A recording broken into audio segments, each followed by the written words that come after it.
Mano, presta muita atenção nisso aqui. Durante anos, todos nós acompanhamos a jornada de God of War 2018 e Ragnarok, acreditando em uma mentira conveniente. Nós fomos induzidos a achar que a Faye era apenas o ponto de partida emocional da história, a esposa misteriosa que morreu antes do jogo começar, deixando as cinzas para que Kratos e Atreus iniciassem uma viagem de amadurecimento. Mas e se a verdade oculta nos arquivos da lore for exatamente o contrário? E se a morte dela não tiver sido o início trágico da história, mas sim o verdadeiro plano mestre que estava sendo construído cirurgicamente desde o começo? Porque existe uma pergunta gritante que quase nenhum fã faz. Como uma personagem que nunca aparece viva em tempo real consegue influenciar e ditar absolutamente todos os eventos e passos dos deuses nos dois jogos? A resposta para esse mistério é absurdamente maior do que você imagina e está conectado com o futuro da franquia no Everend. E eu vou te revelar esse segredo agora. Galera, em primeiro lugar, eu queria agradecer ao meu irmão Marcos Paulo, que foi quem me deu essa dica aqui e me ajudou a montar esse roteiro. Valeu, Marquinhos, tamo junto. Pra gente entender esse mistério, a gente precisa começar corrigindo o primeiro grande erro de interpretação dos fãs. A maioria dos jogadores enxerga a Faye de forma muito superficial, a esposa doce do Kratos, a mãe protetora do Atreus e a gigante profetisa que previu o futuro. Mas quando você para, limpa os olhos e analisa essa lore com calma,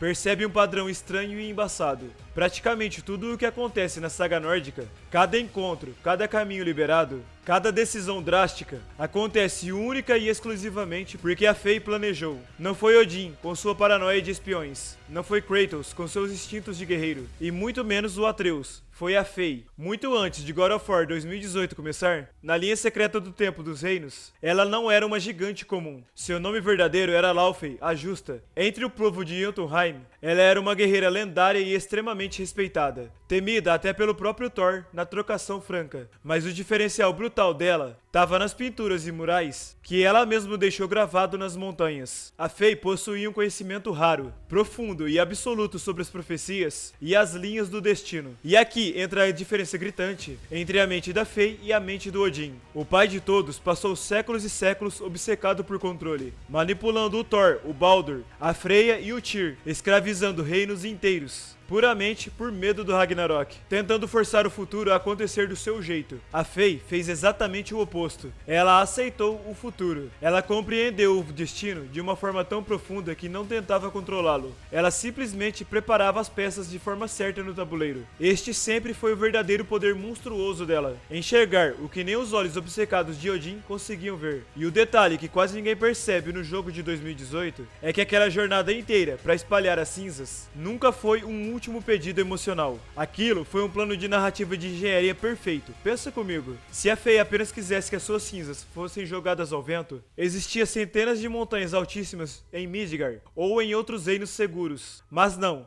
Ela marcou com magia as árvores que Kratos deveria cortar para quebrar o feitiço de proteção, sabendo exatamente que o Baldur iria aparecer na porta deles. Ela exigiu o pico mais alto de todos os reinos em Jotunheim. E o resultado disso, ao chegarem lá, Kratos e Atreus descobrem quem o Atreus verdadeiramente é, o Loki. Quem a Faye era de verdade, e o papel exato deles no Ragnarok. Nada disso aconteceu por acaso ou por sorte. A Faye estava guiando e ditando os eventos, mesmo depois de estar morta e cremada. E é aqui que essa teoria se conecta de forma absurda com o que está por vir na franquia. Porque a história do Kratos sempre foi, essencialmente, uma guerra eterna contra o conceito da morte. No primeiro God of War, de 2005, o Ares mata o Kratos. Ele escapa do submundo e retorna. Em God of War 2, o próprio Zeus crava a lâmina do Olimpo em seu peito, manda o cara de arrasta e ele volta novamente na força do ódio. Em God of War 3, ele desafia e aniquila, literalmente, todas as regras e deuses da morte da Grécia. O padrão histórico da franquia está escancarado. A morte nunca foi absoluta para indivíduos que possuem pendências terríveis com o destino dos deuses. Então, na moral, por que o mesmo não estaria acontecendo secretamente com a Faye agora? Muitos fãs estão assumindo de forma apressada que o Everend, o novo cenário misterioso sugerido pela Santa Mônica, é apenas um reino dos mortos comum. Mas os primeiros indícios e trailers sugerem algo muito mais perturbador. A frase mais importante revelada é: a morte deveria ser o fim. Cara, por que enfatizar isso? Porque essa fala implica diretamente que existe algo muito errado quebrando a ordem natural das coisas. A morte não está funcionando como deveria. O Everend não é o céu, não é o inferno grego, não é Valhalla e muito menos Helheim. A teoria mais forte indica que ele é um limbo cósmico. um espaço cinzento localizado entre as realidades, entre os destinos e entre as próprias mitologias do mundo. Um local onde seres de magnitude cósmicas acabam sendo arrastados quando a sua influência sobre a história da humanidade ainda não terminou de verdade. Se você curte essas análises profundas e quer dar uma moral pro canal continuar crescendo, deixa o seu like, se inscreve aí, que é rapidinho, e ajuda demais o meu trampo por aqui. Tamo junto. E o que reforça ainda mais essa teoria do limbo cósmico é a conexão direta com o deus Tyr. Em Ragnarok, nós descobrimos que o verdadeiro Tyr passou eras visitando diferentes panteões, conhecendo culturas distantes e cruzando as fronteiras físicas entre as mitologias. Ele é o explorador definitivo desse universo. A hipótese é que o Tyr não criou o Everend, mas ele certamente conhece esse lugar, sabe o que ele representa, e pode até ter passado por lá durante as suas viagens secretas pelo globo. E os indícios visuais apontam para algo muito mais pesado. A mitologia egípcia está fortemente presente nesse cenário. Isso não é apenas um easter egg para fazer fã vibrar. O antigo Egito possuía uma das relações mais profundas, complexas e ricas sobre o pós-vida, ressurreição e julgamento de almas de toda a história humana. Estamos falando de figuras colossais como Anubis, o guardião dos mortos, Osíris, o senhor da ressurreição e Maat, a entidade que pesa o coração das almas, em busca do equilíbrio universal. Todos esses conceitos casam perfeitamente com a estrutura do Everend. Aí você me pergunta, então, algum deus poderoso arrastou a alma da Fei pra lá? A teoria mais sólida aponta o oposto. Os deuses egípcios não trouxeram a Fei, eles já estavam esperando por ela. Porque alguém com a capacidade absurda de alterar o destino de um panteão inteiro seria uma peça valiosa demais no tabuleiro universal para simplesmente desaparecer do nada após a sua morte. E a chave para desvendar todo esse plano pode estar na nova arma apresentada. Existe um padrão rígido na Santa Mônica, onde as armas contam histórias psicológicas. As lâminas do caos são o passado sangrento de Kratos. O machado Leviatã é o legado vivo da Fei. A lança Draupnir é a adaptação e o crescimento de um novo deus.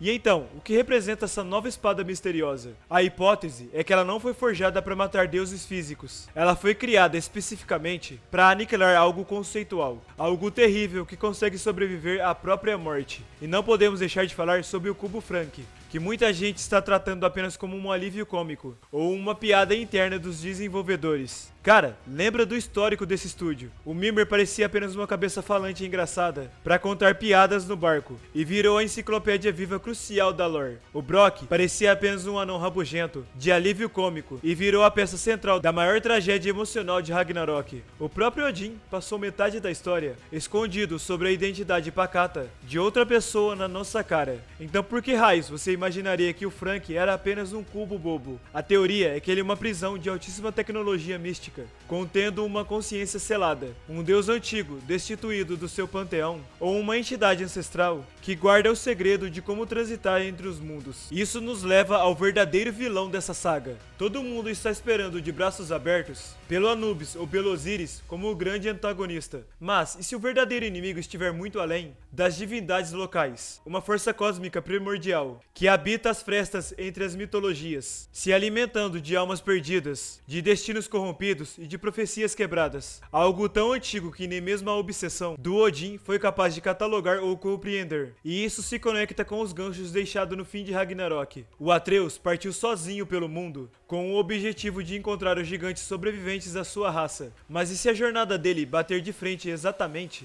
com a mesma ameaça cósmica que a sua mãe está enfrentando no limbo? Enquanto isso, o Kratos finalmente mudou, deixando de ser o fantasma de Esparta, o destruidor de panteões, para se transformar em um deus adorado e um símbolo de esperança para os povos. Sua próxima grande batalha não será apenas sentar o aço em um deus na força bruta, mas sim travar uma guerra conceitual para salvar o próprio ciclo natural da vida e da morte de todas as realidades existentes. No fim das contas, os fatos estão escancarados na mesa. A Fei conhecia o destino, guiou cada passo do jogo de 2018, manteve a sua influência intacta após o funeral, e o Everend opera completamente de fora das regras normais de qualquer reino nórdico. A Fei nunca foi escolhida pelo destino. Ela era inteligente e importante demais para simplesmente sumir da existência. A sua morte nunca interrompeu o papel na história do mundo, apenas moveu a sua alma para um tabuleiro muito maior, complexo e perigoso. E quando ela finalmente descobrir o que tá quebrando o ciclo das almas naquele limbo, ela pode revelar uma ameaça tão colossal que fará Zeus e Odin parecerem fichinha, perto do que Kratos terá que enfrentar no futuro. Talvez a maior e mais impactante reviravolta dos próximos jogos de God of War não seja descobrir qual é o próximo panteão ou o próximo deus que o Kratos vai deitar na porrada. Talvez a verdadeira revelação seja entender que desde o primeiro segundo da franquia, a personagem mais poderosa, genial e importante da saga inteira nunca foi Kratos e nem Atreus, mas sim a Fei. Mas e você? O que acha sobre toda essa conspiração nórdica e egípcia sobre a mãe do Loki? Deixe o seu comentário aqui embaixo, porque esse debate tá insano. A jornada da Fei pode redefinir o futuro dos games. Mas se você quer ver como outra rivalidade lendária e histórica nasceu e moldou a história da cultura pop, clica agora nesse vídeo que tá aparecendo aqui na sua tela, sobre como o Scorpion e o Sub-Zero se tornaram as lendas de Mortal Kombat. Eu espero vocês lá, fiquem com Deus e até uma próxima. Valeu, fui!